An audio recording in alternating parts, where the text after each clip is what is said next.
secreto para tener una pareja. ¿Habrá realmente un secreto para tener una pareja? Eso hoy día descubriremos, entonces comencemos. Leamos juntos este verso. Dice: no os afanéis pues diciendo qué comeremos o qué beberemos o qué vestiremos, porque los gentiles buscan estas cosas, pero vuestro Padre Celestial sabe que tenéis necesidad de todas estas cosas. Mas buscad primeramente el reino de Dios y su justicia, y todas estas cosas os serán añadidas. Si nos enfocamos en la primera parte del verso, dice: no os afanéis, pues diciendo qué comeremos o qué beberemos o qué vestiremos, ¿no? Acá hay una preocupación. En otras versiones se traduce como: ya no se preocupen por estas cosas, ¿no? Por comer, por beber o por vestirnos. Pero de igual manera, en este caso Jesús está hablando a unas personas que tenían esas preocupaciones de: oye, ¿qué voy a comer? ¿Qué voy a vestir? Tengo estas cosas, estas necesidades, y eso es lo que me preocupa. De igual manera, nosotros como jóvenes, en nuestra vivencia como jóvenes, podemos tener esa preocupación también. ¿Cuándo voy a tener un enamorado? ¿Con quién me voy a casar? ¿Me voy a casar? ¿Me voy a quedar soltera? ¿Qué va a ser de mi vida? Oh Dios, ¿cuándo vas a mandar al hombre que va a ser para mí? O cosas así, ¿no? Sentimos un afán o ansiedad, una preocupación.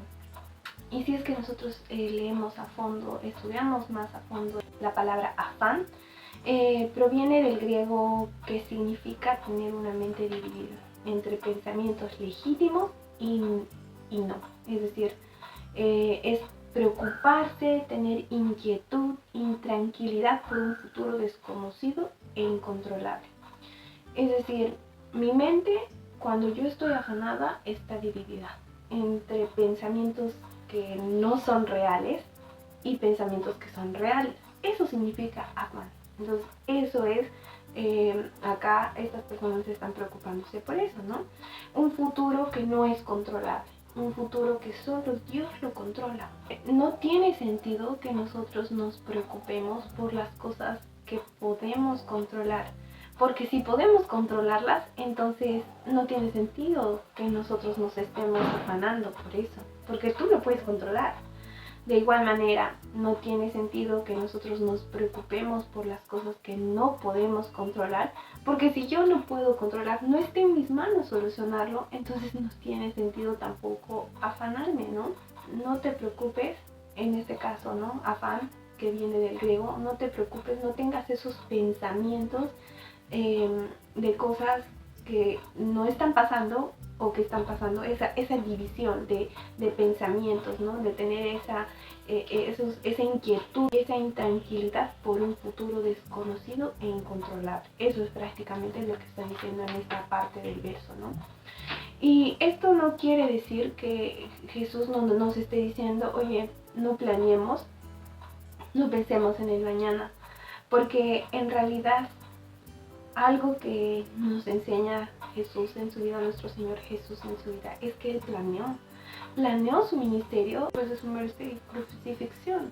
Él planeó que quienes se iban a quedar encargados, cómo iba a hacerse, qué iba a hacerse, dejó encargos a los apóstoles, a los discípulos, ¿no? Entonces, no quiere decir en este texto de que nosotros no planeemos, de que no pensemos en el mañana. Tú puedes pensar en el mañana, pero lo que Dios te está diciendo en este verso es que no tengas inquietud, intranquilidad, porque, oye, ¿cuándo voy a tener la pareja?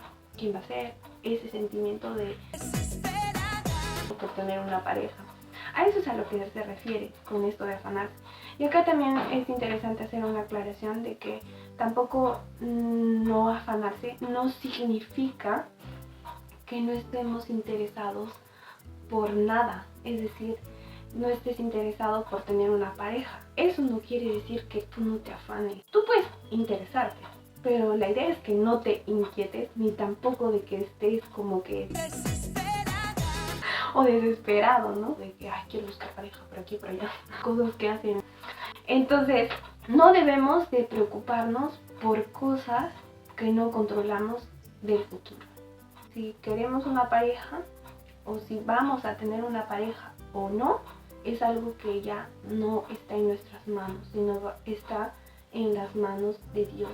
Vamos a seguir leyendo este verso que es muy interesante y dice: no os afanéis pues diciendo qué comeremos o qué beberemos o qué vestiremos, porque los gentiles buscan todas estas cosas. En otra versión dice: todas estas cosas son las que se preocupan los paganos. O en otra versión también dice: solo los que no conocen a Dios se preocupan por eso. Y acá hace esa aclaración, ¿no? Esa aclaración clara. Dios dice que no debemos de preocuparnos los que le conocen. ¿Tú le conoces a Dios? Y esa pregunta yo misma me hice, ¿no? Oye, yo conozco a Dios, yo sé quién es Dios. Si yo sé quién es Dios, no tengo por qué estar afanándome por cosas que al final yo no controlo. Porque yo conozco a Dios. ¿Y eso qué significa, no? Sabes qué le gusta, qué no le gusta, de qué habla su palabra, qué quiere de ti. Si no lo conoces, es hora que ya tomes las riendas de tus decisiones y digas: ya, yo quiero conocer a Dios, ¿no? Conozcamos a Dios por la Biblia, por la palabra, qué es lo que quiere, qué es lo que no quiere, qué es lo que le gusta, qué es lo que no le gusta, qué es lo que habla Él, qué es lo que nos dice a nosotros a través de las Escrituras. De esa manera nosotros vamos a encaminar nuestra vida a ese futuro glorioso en su presencia. Entonces, si nosotros empezamos a conocer a Dios, vamos a llegar no solo a ser creación de Dios, porque todas las personas somos creación de Dios. Él nos ha formado, nos ha creado, ¿no? A los animales, a las plantas, todo, ¿no? Sino, aparte de ser creación de Dios, vamos a llegar a ser hijos de Dios. Y eso es algo hermoso. Si le conoces a Dios, serás consciente que en Él están sujetas todas las cosas. Y pues no hay por qué estar inquieta, porque sabes que en sus manos está todo el control, ¿no? Porque sabes que Dios tiene la última palabra. Entonces en este tema, ¿no? Si es algo que te está un poco como que intranquilizando, ¿no? Eso es el afán, ¿no? De: ay, no tengo pareja. Y entonces lo primero es que tú seas consciente: yo conozco a Dios y sé que en sus manos está todo el control. Dice: no os afanéis, bueno, lo repito para poder recordar la oración, dice: no os afanéis pues diciendo qué comeremos o qué beberemos o qué vestiremos, porque los gentiles buscan todas estas cosas. Pero vuestro Padre Celestial sabe que tenéis necesidad de todas estas cosas. Tienen un Padre Celestial que ya saben qué es lo que necesitan. Y es que es cierto, cuando nosotros, una vez que somos creación de Dios, ¿no? Y somos conscientes de qué es lo que Él quiere, lo vamos conociendo, entonces vamos a conocer su voluntad. Entonces, en su voluntad vamos a ver qué es lo que Él dice acerca de ser hijo de Él o ser creación de Dios, ¿no? En este verso no solo habla de los que conocen a Dios, sino habla también de los hijos de Dios. Entonces, haciendo la voluntad de Dios, siguiendo qué es lo que Él quiere, vamos a ver, oye, ¿qué yo necesito para ser hijo de Dios? Entonces vamos a ir a 1 de Juan, capítulo 3, versículo del 8 al 10, y vamos a leer, ¿no? Acá dice: el que practica el pecado es del diablo, porque el diablo peca desde el principio. Para esto apareció el Hijo de Dios, para deshacer las obras del diablo. Todo aquel que es nacido de Dios no practica el pecado, porque la simiente de Dios permanece en él, y no puede pecar, porque es nacido de Dios. En esto se manifiestan los hijos de Dios y los hijos del diablo. Todo aquel que no hace justicia y no ama a su hermano no es de Dios. El que practica el pecado es del diablo. Y pues, ¿quién no ha pecado? ¿Quién no ha pecado? ¿No? Entonces me dirán: oye, ¿qué es pecado? Un pecado es mentir. Si tú has mentido, tienes pecado. Si tú tienes celos, tienes pecado, ¿no? Entonces, en el video del fruto del Espíritu, ahí vimos algunas acciones que a Dios no le agradan. Esa es una forma también de conocerla a Dios, ¿no? Saber qué es lo que gusta, qué es lo que no le gusta. Entonces, si nosotros estamos pecando, acá dice: el que practica el pecado es del diablo, porque el diablo peca desde el principio. Pero ¿qué dice acá? Para esto apareció el Hijo de Dios, para deshacer las obras del diablo. Todo aquel que es nacido de Dios, y esta es la palabra clave, todo aquel que es nacido de Dios no practica el pecado porque la simiente de Dios permanece en él.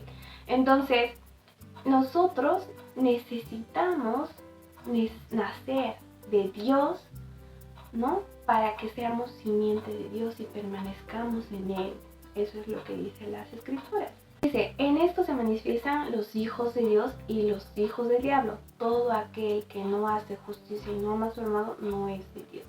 Entonces, acá habla de la diferencia prácticamente entre hijos del Dios e hijos del diablo. ¿Quiénes somos nosotros ahorita? Si estamos practicando el pecado, somos hijos del diablo. Si somos hijos de Dios, tenemos que primero nacer de Él, porque la simiente de Dios permanece en él, dice la palabra, ¿no? Entonces tenemos que nacer de Dios para poder llegar a ser hijos de Dios.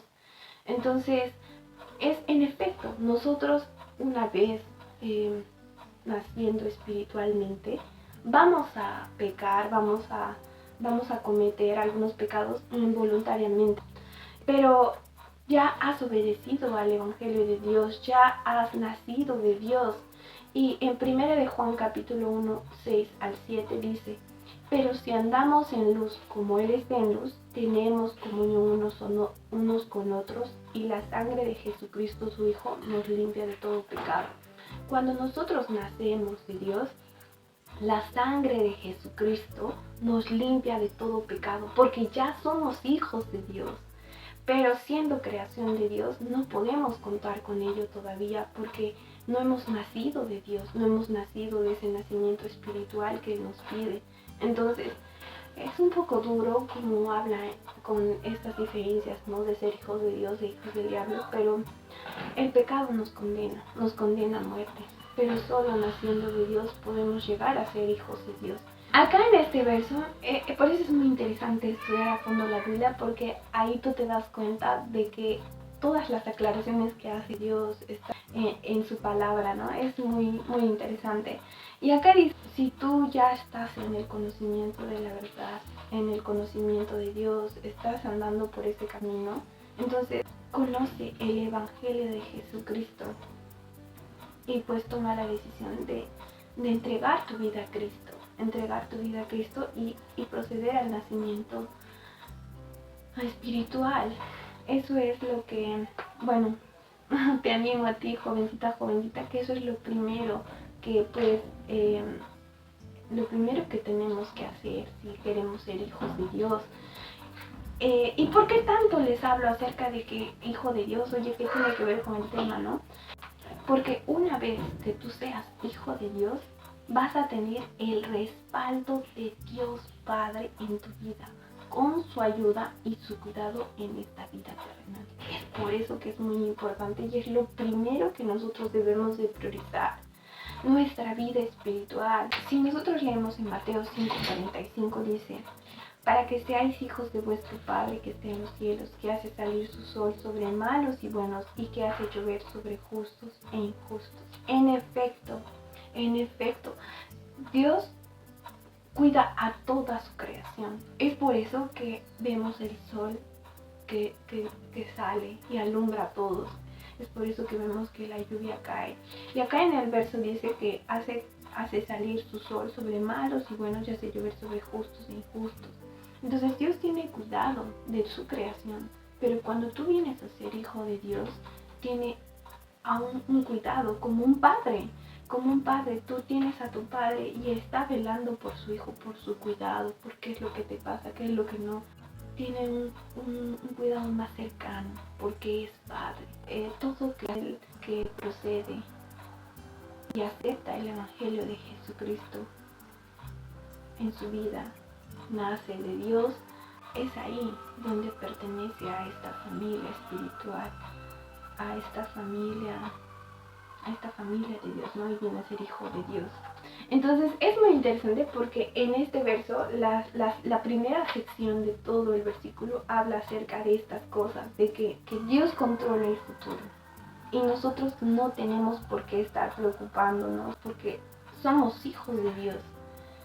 Y sí me importa, sí pienso si tengo pareja o no tengo pareja, pero estoy en relación a todo, pero no me inquieto. No me inquieto porque tengo mi confianza en Dios, porque sé que Dios es mi Padre, que Él las va a controlar. Ahora vamos a analizar la siguiente sección. Ahí es donde nosotros tenemos que meterle ganas y actuar conforme la palabra, porque eso es algo que sí podemos controlar. Esta sección lo veremos en un próximo video, familia. No se lo pierdan.